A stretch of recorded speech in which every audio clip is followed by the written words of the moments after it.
Merci, Monsieur le Président, Monsieur le Vice-président, Madame la Ministre, chère Chrysoula. Chers collègues, chaque jour, nous regardons avec effarement les effets dévastateurs du changement climatique. Durant des décennies, les dirigeants se sont rejetés la faute et la responsabilité parce qu'ils manquaient de courage. Mais depuis 2019, nous avons entamé les réformes et les efforts nécessaires. Nous avons déclaré l'état d'urgence climatique.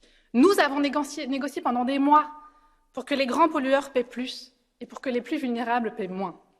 Nous sommes ceux qui allons enfin mettre en place cette taxe carbone aux frontières, car il n'est plus acceptable que des produits importés depuis l'autre bout du monde dérogent à nos règles environnementales.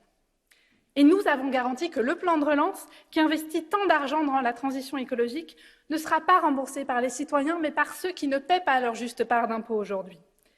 Les grands pollueurs contribueront, et c'est cela aussi, la justice fiscale et la justice climatique. Nos promesses sont donc ici respectées. Alors soyons très clairs. C'est aujourd'hui que nous allons voir qui veut vraiment sauver la planète. Nous retiendrons que ceux qui s'opposeront à cette transformation, pour quelque raison qu'elle soit d'ailleurs, seront du mauvais côté de l'histoire. Mais je ne doute pas qu'ils seront minoritaires dans cet hémicycle. Car au final, qui veut vraiment détruire la planète sur laquelle nous vivons? Qui croit vraiment que nos entreprises prospéreront dans un environnement qui lutte pour sa survie? Chers collègues, l'urgence climatique est l'affaire de tous.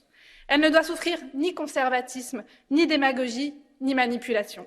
Cette semaine va marquer un tournant historique dans la lutte contre le changement climatique. Soyons fiers de faire de l'Europe le leader mondial en la matière. Je vous remercie.